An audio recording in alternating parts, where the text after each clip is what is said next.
At first glance, the town of Totnes looks like a quintessentially English postcard. It has the ancient stone bridge, the medieval gate, and the charming leaning houses of a bygone era.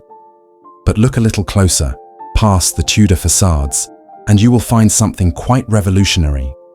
This is not just a town that remembers its history, it is a town that is actively inventing its future.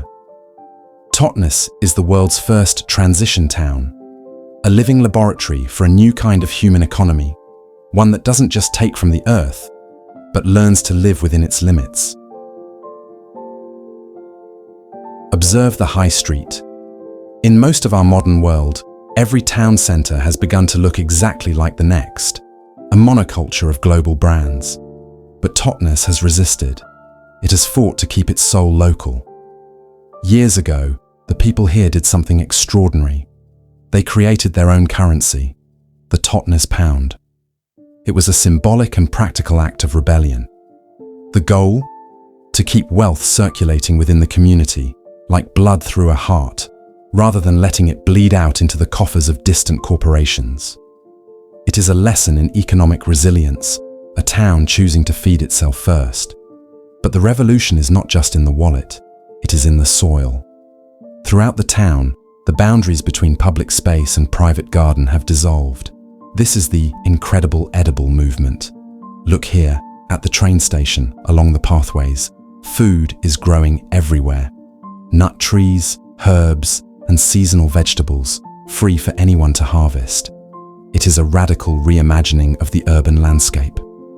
By turning concrete corners into productive orchards, the people of Totnes are reducing their carbon footprint and reconnecting with the fundamental source of their sustenance. It is a return to the commons, updated for the 21st century. At the heart of this movement is a concept called transition. It is the recognition that our reliance on fossil fuels is a fleeting chapter in human history, and that we must prepare for what comes next. In the Economy Centre, you see the brain of the operation.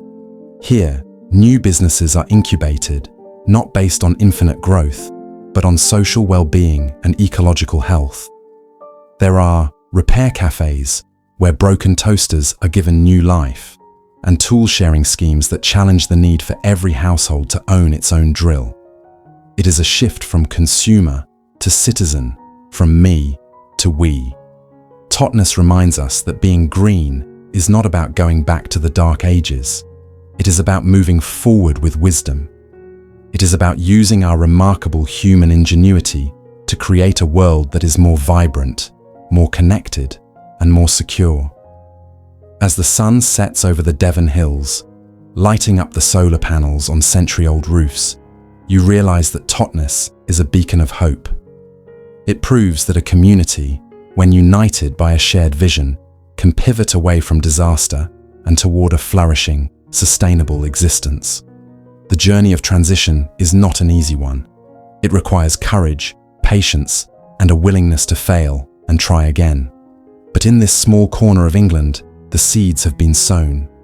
Totnes is no longer just a town. It is a movement that has spread to thousands of communities across the globe. It is a testament to the fact that when we change our economy, we change our story. And our story, as it turns out, is still being written. A town in transition, a planet in balance, the inspiration of Totnes,